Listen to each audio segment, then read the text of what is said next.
હું એક નિશ્ચયક લઉં છું 1 2 3 4 5 6 7 8 9 આ એક મેં 3/3 નિશ્ચયક લીધો છે અને એના દરેક ઘટકના મારે સહઅવયવ મેળવવા છે. ત્યાંથી સમજો વિદ્યાર્થી મિત્રો. એક પછી એક હું સ્ટાર્ટ કરીશ અહીંયા a11 એટલે કે 1 નો સહઅવયવ a11 equal to ફોર્મ્યુલા પ્રમાણે -1 ની I plus j એટલે કે 1 plus 1 થાય ઇન્ટુ m11 એટલે કે એનો ઉપનિશ્ચાયક. તો -1 ની 1 plus 1 એટલે 2 એટલે -1 ની 2 ઘાત એટલે +1 થયા અને ઉપનિશ્ચાયક શું છે સમજો. 1 નો ઉપનિશ્ચાયક સ્તંભને દૂર કરો, હારને દૂર કરો તો 5 6 8 9 એટલે આ તો 1 મલ્ટીપ્લાય થશે એટલે કાઈ ફેર નહીં પડે. ડાયરેક્ટલી વિસ્તરણ કરો 9 5 45 માઈનસ 8 6 48 1 મલ્ટીપ્લાય માં છે 9 5 45 માઈનસ 8 6 48 એટલે ફાઇનલી આન્સર આપણને મળે છે -3. એવી રીતે a12 equal to 2 નો સહઅવયવ મેળવીએ તો -1 ની 1 plus 2 થશે ઇન્ટુ m12 એટલે કે -1 ની 3 ઘાત જવાબ આવે -1 અને ઉપનિશ્ચાયક જરા જોઈએ. પહેલી હાર બીજો સ્તંભ એટલે કે 2 નો ઉપનિશ્ચાયક સ્તંભને દૂર કરો, હારને દૂર કરો 4 6 7 9 આ -1 મલ્ટીપ્લાય માં છે 9 4 36 -7 6 42 એટલે કે 36 42 કરો એટલે -6 -6 ગુણ્યા -1 એટલે +6 આપણને આન્સર મળશે. ત્યારબાદ a13 એટલે કે 3 નો સહઅવયવ a13 equal to -1 ની 1 plus 3 into m13 -1 ની 4 ઘાત +1 અને એના ઉપનિશ્ચયકની ચર્ચા કરો. સ્તંભ દૂર, હાર દૂર 4 5 7 8 8 4 32 -7 5 35 એટલે આન્સર આવશે -3. ત્યારબાદ 4 માટે ચર્ચા કરીએ. બીજી હાર પહેલો સ્તંભ a21 એટલે કે 4 નો સહઅવયવ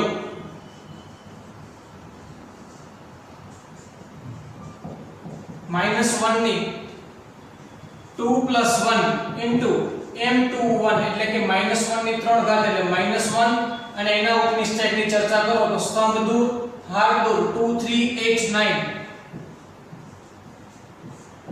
આ થયા -1 અને 9 2 18 માઈનસ 8 3 24 એટલે કે 18 24 એટલે -6 -6 ગુણ્યા -1 એટલે +6 આપણને મળે છે.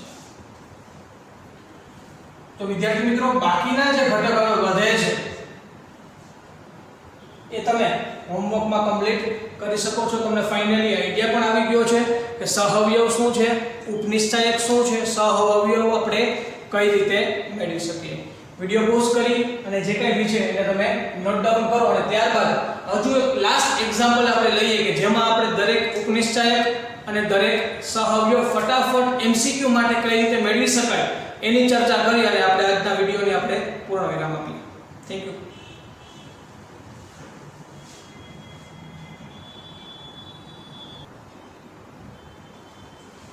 ઓકે વિદ્યાર્થી મિત્રો, સ્વાધ્યાય 4.4 માં આગળ વધીએ તો આપણે ઉપનિશ્ચાયક અને સહઅવયવ વિશે જાણી ગયા. સ્વાધ્યાય 4.4 ની અંદર પહેલો ક્વેશ્ચન છે કે આપેલ નિશ્ચાયકના દરેક ઘટકના ઉપનિશ્ચાયક પણ મેળવો અને દરેક ઘટકના સહઅવયવ પણ મેળવો. તો આપેલો આ ક્વેશ્ચન માં તમે જોઈ શકો છો આ નિશ્ચાયક પણ 2/2 નિશ્ચાયક છે, આ પણ 2/2 નિશ્ચાયક છે. આ બંનેને સોલ્વ કરીએ અને ત્યારબાદ સેકન્ડ ક્વેશ્ચન જે છે એ 3/3 માટે છે. તો એ બંનેને આપણે ક્લિયર કરીએ એટલે આપણો આ ટોપિક ઉપનિશ્ચાયક અને સહઅવયવનો ટોપિક એકદમ ક્લિયર થઈ જાય. ચલો વિદ્યાર્થી મિત્રો, તો પહેલો ક્વેશ્ચન છે કે પ્રત્યેક ઘટકના ઉપનિશ્ચાયક અને સહઅવયવ મેળવો. તો આ ક્વેશ્ચનની અંદર જરા જોઈએ કે સ્થાન જરા જોઈએ. આ સ્થાન જે છે હું આ બાજુ લખીશ ઉપનિશ્ચાયક અને આ બાજુ લખીશું સહઅવયવ।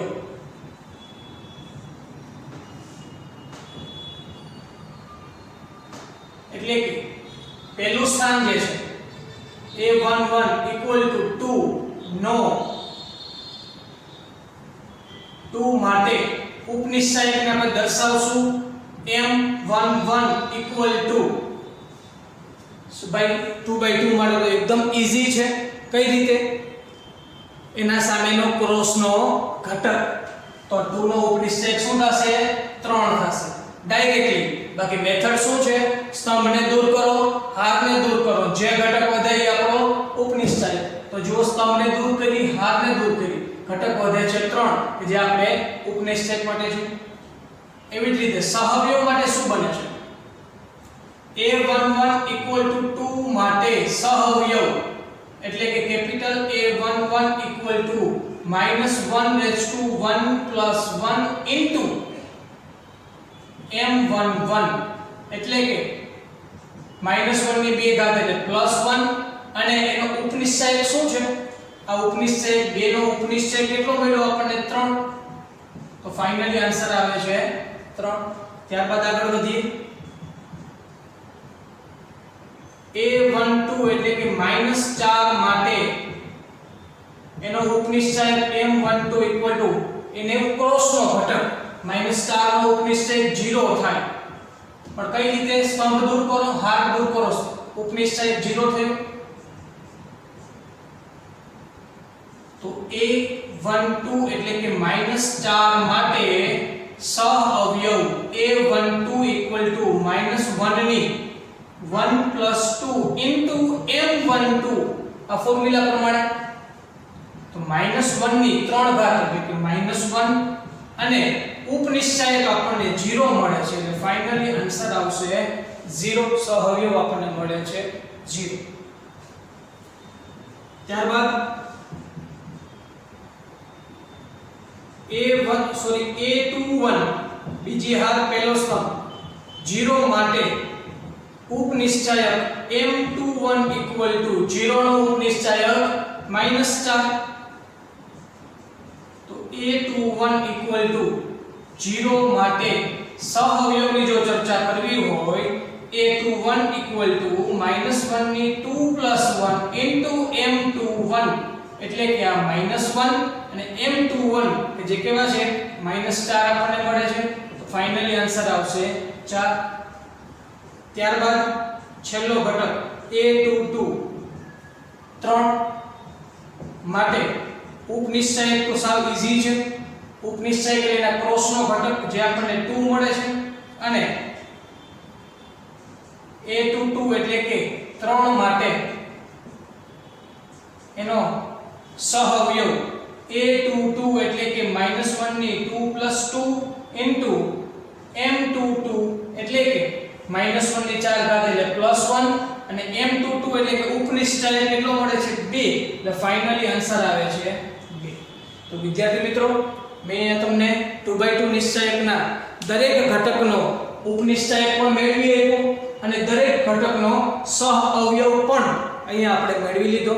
તમે નોટિસ કર્યું હશે કે ઉપનિશ્ચાયક 3 સહઅવયવ પણ 3, ઉપનિશ્ચાયક 0 સહઅવયવ પણ 0, ઉપનિશ્ચાયક -4 પણ સહઅવયવ 4।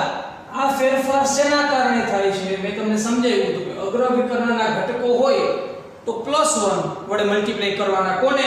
ઉપનિશ્ચાયકને। પરંતુ પ્રતિવિકર્ણના ઘટકનો સહઅવયવ મેળવતા હોય તો ઉપનિશ્ચાયકને -1 વડે મલ્ટીપ્લાય કરવાનું। જરા જોઈએ તો આ અગ્ર વિકર્ણનો ઘટક છે 2, એનો સહઅવયવ મેળવીએ તો ઉપનિશ્ચાયકને +1 થી મલ્ટીપ્લાય કરો 3 આન્સર આવે। ત્યારબાદ આ પ્રતિવિકર્ણનો ઘટક છે -4, તો એને -1 થી મલ્ટીપ્લાય કરવા પડે ઉપનિશ્ચાયકને, તો 0 * -1 જોઈ શકો છો તો 0 થશે। ત્યારબાદ આ 0 માટે ચર્ચા કરીએ, 0 ના સહઅવયવ માટે। તો 0 ના સહઅવયવ માટે તો 0 જે છે પ્રતિવિકર્ણનો ઘટક છે, તો એના ઉપનિશ્ચાયકને -1 થી મલ્ટીપ્લાય કરવો પડે, તો એનો ઉપનિશ્ચાયક -4 એને -1 થી મલ્ટીપ્લાય કરો એટલા માટે અહીંયા +4 થયા છે। છેલ્લે 3 ના સહઅવયવ મેળવવો હોય તો 3 ના ઉપનિશ્ચાયકને +1 થી મલ્ટીપ્લાય કરવાના, કારણ કે એ અગ્ર વિકર્ણનો ઘટક છે તો +1 એનો ઉપનિશ્ચય 2 અને એને +1 થી મલ્ટીપ્લાય કરો એટલે આપણને આન્સર આવે છે 2. તો આ બધું મેં તમને MCQ માટે પણ શોર્ટકટ ટ્રીક સાથે સમજાવી દીધું. હજુ આપણી પાસે એક દાખલો છે એને કમ્પ્લીટ કરીએ. તો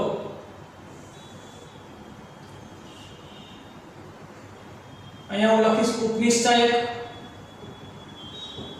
અને અહીંયા આપણે લખશું સહઅવયવ.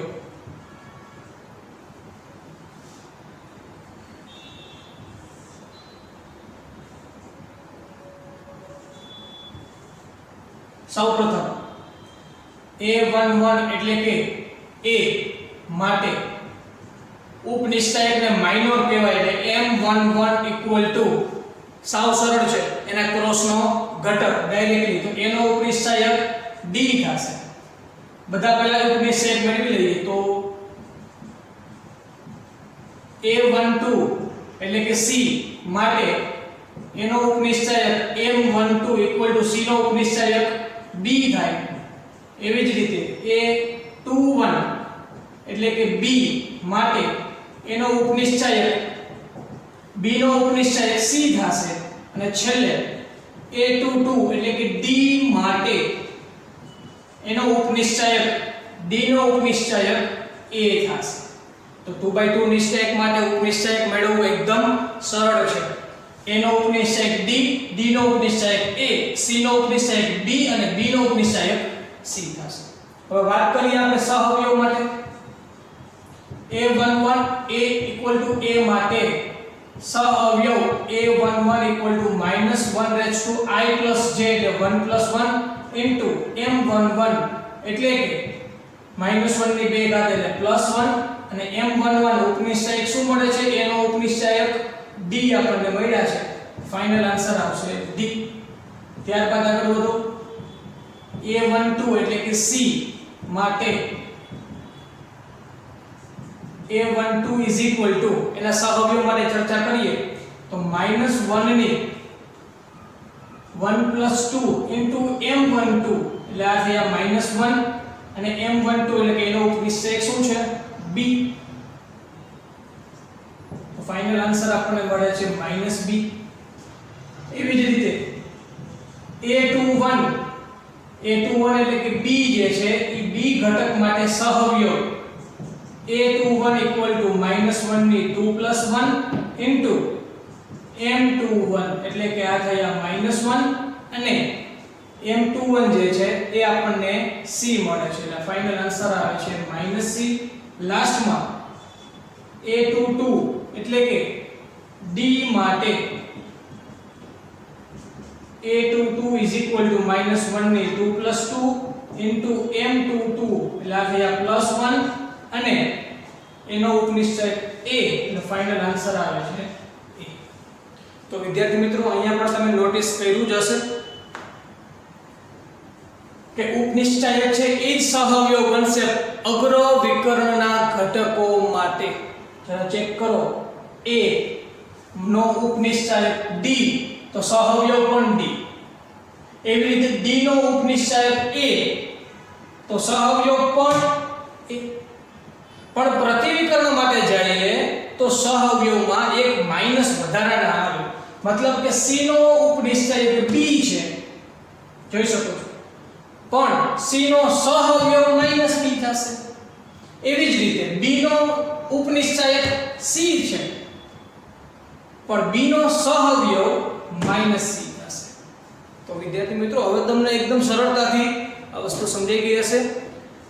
તો વિડિયો પોઝ કરો અને આ બંને ક્વેશ્ચન તમે નોટ ડાઉન કરી લો. ત્યારબાદ આપણે ક્વેશ્ચન નંબર 2 પર આગળ વધીએ.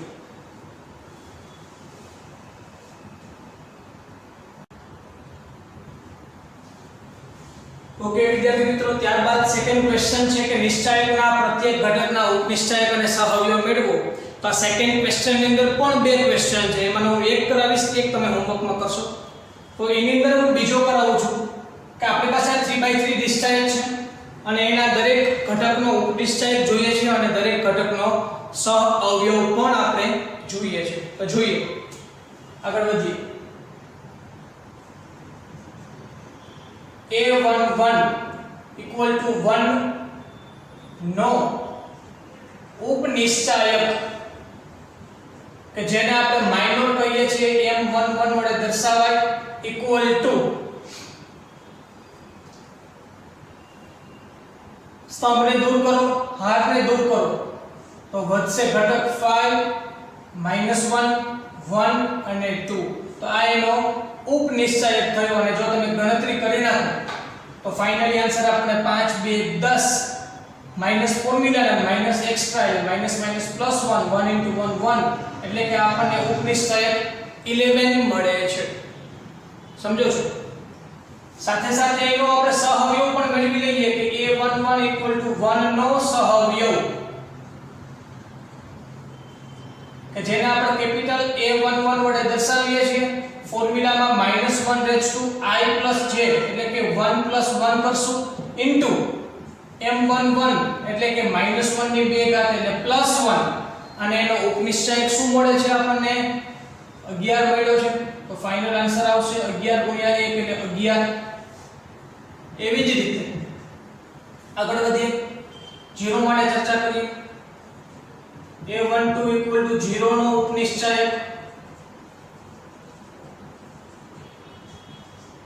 1 2 0 નો ઉપનિશ્ચાયક મેળવો છે. સ્તંભને દૂર કરો, હારને દૂર કરો 3 -1 0 અને 2 એટલે કે 3 2 6 ફોર્મ્યુલાના માઈનસ આ બંનેનું મલ્ટીપ્લિકેશન 0 એટલે આન્સર આવે 6 અને a12 = 0 નો સહઅવયવ જો મેળવીએ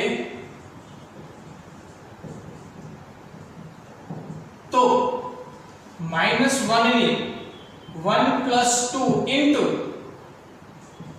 m12 એટલે કે -1 ની 3 ઘાત એટલે -1 આવશે અને એનો ઉપનિશ્ચાયક તો આપણને 6 મળ્યો એટલે આન્સર આવશે -6. વિદ્યાર્થી મિત્રો મેં યાદ કરો મેં કીધું કે જો ચોકડી ઉપરના ઘટક હશે તો ઉપનિશ્ચાયક એ જ એનો સહઅવયવ થશે, પરંતુ ચોકડી સિવાયના ઘટક હશે તો ઉપનિશ્ચાયક અને સહઅવયવમાં એક માઈનસ નો ફેર જોવા મળશે. મતલબ કે ઉપનિશ્ચાયક કરતા સહઅવયવ એનું માઈનસ વાળી સંખ્યા હશે. તમે નોટિસ કરતા હશો. ત્યારબાદ આગળ વધીએ 4 માટે ચર્ચા કરીએ. a13 = 4 નો ઉપનિશ્ચાયક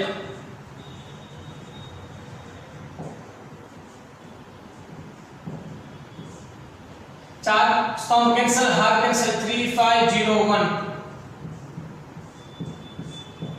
તો 3 1 3 -0 * 5 0 એટલે આન્સર આવે છે 3 અને a13 = 4 નો સહઅવયવ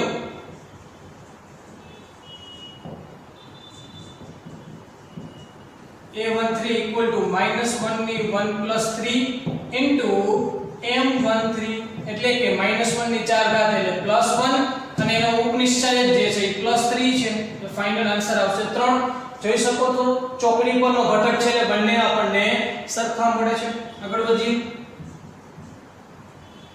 3 માટે ચર્ચા કરીએ.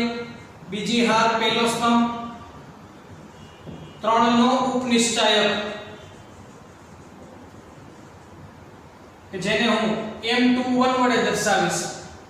સ્તંભ દૂર, હાર દૂર 0 4 1 2 બંનેનું મલ્ટીપ્લિકેશન 0 -1 * 4 4 આન્સર આવે -4 અને a21 = 3 નો સહઅવયવ કે જેને આપણે કેપિટલ A21 વડે દર્શાવીએ તો -1 ની 2 + 1 ઇન્ટુ m21 એટલે કે -1 ની 3 ઘાત એટલે -1 અને m21 કે જે -4 છે એટલે ફાઇનલ આન્સર આપણને +4 મળે છે. તો વિદ્યાર્થી મિત્રો અહીંયા આપણે આ 4 ઘટક માટે ચર્ચા કરી. વિડિયો પોઝ કરી અને બધું તમે નોટ ડાઉન કરી લો.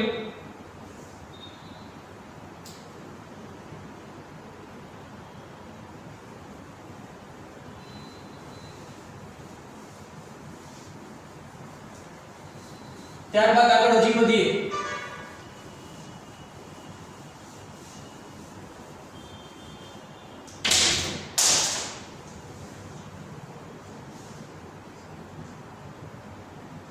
a22 એટલે કે 5 નો ઉપનિશ્ચાયક કે જેને હું m22 વડે દર્શાવું સ્તંભ દૂર હાર દૂર એટલે 1402 1 into 2 2 minus 0 into 4 0 એટલે આન્સર આવે છે 2. હવે એના સહઅવયવની વાત કરીએ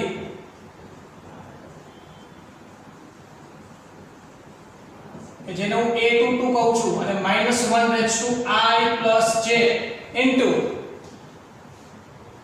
m22 એટલે -1 ની 2 plus 2 એટલે 4 ઘાત એટલે +1 અને m22 જે 2 છે એટલે આન્સર આવશે 2. ત્યારબાદ -1 માટે ચર્ચા કરીએ તો એ સ્થાનને આપણે કહીશું a23 -1 નો ઉપનિશ્ચાયક કે જેને હું m23 કહું સ્તંભ દૂર હાર દૂર તો 1 0 0 1 તો 1 into 1 1 minus 0 એટલે ફાઇનલ આન્સર આવશે 1 અને a23 -1 no સહઅવયવ a23 -1 raised to 2 plus 3 into m23 એટલે -1 ની 5 ઘાત એટલે -1 અને આન્સર છે 1 એટલે કે ફાઇનલ આન્સર આવશે -1. ત્યારબાદ 0 માટે ચર્ચા કરીએ ત્રીજી હાર પહેલો સ્તંભ a31 0 નો ઉપનિશ્ચાયક કે જેને હું m31 કહું તો m31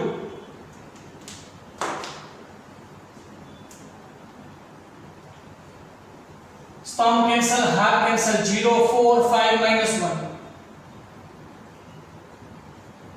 તો આન્સર આપણને મળે છે બેનું મલ્ટીપ્લિકેશન 0 -5 4 20 એટલે ફાઇનલ આન્સર આવે છે -20 અને a31 0 નો સહઅવયવ એટલે કે a31 -1 raised to 3 plus 1 into m31 એટલે